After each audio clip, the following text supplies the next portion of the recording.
6 గ్యారెంటీలు అని ఆశపెట్టి మా ఇండ్లకే ఏసరు పెడతావా అంటూ రేవంత్ రెడ్డిపై మహిళల ఉగ్రరూపం.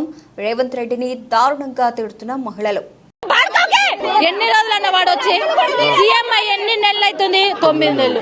9 నెలలు వామో వాడేందో కానీ పథకాలు అనుబంధాల వాడయ్యా, అని బోకిలా వాడయ్యా, వాని దింపులు కాల కానీ దున్న పోతులాగా బలిసి పంది కూర్చొని ఏసులో కూర్చొని చూస్తుండే లంజ కడుకు మమ్మల్ని. మేము పడే బాధ వాడు చూస్తుండా చూడట్లేడు. కన్న బాధలు వాడు ఇల్లు కనుక్కున్నామన్నా, కరెంటు బిల్లు, వాటర్ బిల్లు అన్ని చేయించుకున్నావురా లంజ కొడుకు. మరి ఇలా తెలియదురా నీకు? ఇల్లు పోతాయి చెయ్యొద్దని చెప్పాలి కదరా. మీరు చదువుకోరు కదా? మేము చదువుకోలేదు, మేము ఇళ్ళలో పనిచేసి బతికిన వాళ్ళం మేము. మరి ఇలా నువ్వు తీస్తే అంటే ఎట్లు కుట్టాం రా చెప్పు, ఎవరు చేయాలి? మరి ఎవడన్నా 9 నెలలు అయింది. కేసీఆర్ కూడా మమ్మల్ని ఇట్లా చేయలేదు తెలుసా?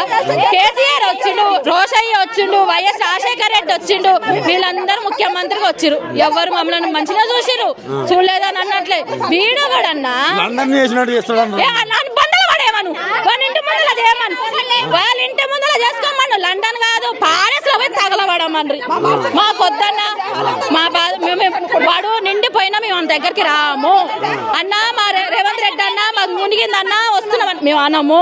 మాకొద్దు, మేము మునిగినా సరే ఇళ్ళనే మునిసేస్తాం, ఇళ్ళనే చేస్తాం, మమ్మల్ని తీసుకోపోమని చెప్పు. కానీ మేము రామన్నా, మేము ఇక్కడ నుంచి కదిలేదు లేదు మెదలేదు, మేము చచ్చింది నాకు ఇళ్ళనే చేస్తాం, సస్తాం మేము ఇల్లా సస్తాం. మీకు ఇక్కడ నుంచి ఖాళీ చేయించే అవసరం అయితే డబుల్ బెడ్రూమ్ ఇల్లు కూడా ఇస్తాం.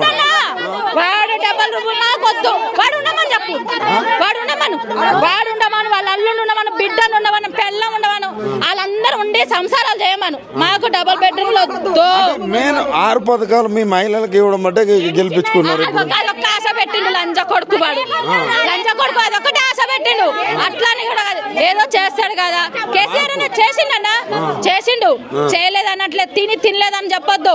వీడు కూడా ఇంకా చేస్తాడేమో అనుకున్నాను. బాబు మా ఇళ్ళకి ఎసరు పెడతాడు అనుకోలే మేము, మా ఇళ్ళకి ఎసరు పెడతాడు అనుకోలే మేము, ఇంత చేస్తాడని మేము అనుకోలే. అంటే మేము ఓటేకపోదు, మమ్మల్ని భ్రమలో ఉంచిండు, భ్రమలో ఉంచిండు అంతే. వాడు వాడికి ఏదైనా చేయాలనుకో వాడి ఇంటి చుట్టూ చేసుకోమన్నా, వాడు బండమన్నాడా, బండమంటే చెప్పురి.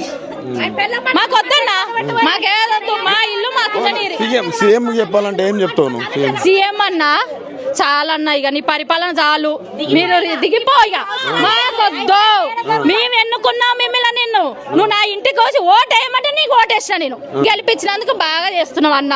వద్దన్నా, ఇక వద్దు, నా ఉసురు తలిగి నువ్వు పోతావు అన్న. ఇక చేసి ఆగం చేస్తాడు అనుకోలే, మా బతుకులను ఆగం చేస్తున్నాడు, మమ్మల్ని రోడ్డు మీద వేస్తుండు బాడకావు.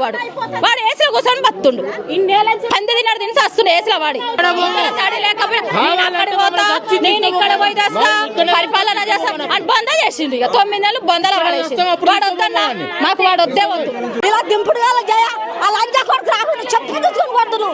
ఈ రెడ్డి ముఖాలు చూసి అల్ల పచ్చ వచ్చి ఆడు సస్తురు ఏడుస్తున్నారు. నన్ను వచ్చి ఊపిరి చూపిస్తే మా ఆయనని పచ్చ మాత్రం వచ్చి మేము చస్తున్నాం. ఆయన చేయలేక ఎక్కడ పోలేక నా కన్న కష్టం చేసి ఇప్పుడు పని పోయి వచ్చి బుక్క బువ కూడా తినలే. పిల్లలు కూడా ఏడుస్తున్నారు. ఏంది మమ్మల్ని ఇట్లా ఉసురు చేపించుకున్నారు. ఏడన్నా పిల్లకాంచెల్ని రాజకీయం వచ్చి నన్ను సంకటించారు. నాన్న బట్టల దగ్గర వచ్చారు లంచ కొడుకులు. వీళ్ళు ఇల్లు నష్టం అయిపోయాడు. రెడ్డి లంచ కొడుకు కట్టి వచ్చారు, పోలీసు లంచ కొడుకు అంత దొంగలే. అదే ఈ సీఎం వచ్చినాక ఎట్లుంది పరిపాలన? కొత్త ముఖ్యమంత్రి వచ్చిన తర్వాత రేవంత్ రెడ్డి వచ్చిన సందిదే. కేసీఆర్ ఎప్పుడన్నా ఇలాంటి పనులు చేసిండా? చేయలేదు, కేసీఆర్ చేయలేదు. మాకు నీళ్ళు రాకున్నా కానీ పైసలు ఇచ్చిపోయాడు. ఎందుకంటే కిందుకున్నారు పాపం పీదోళ్ళని. మా ఆయన 4 ఏళ్ళ చదువు, ఆయన పశ్చిమాతం వచ్చి ఉన్నాడు.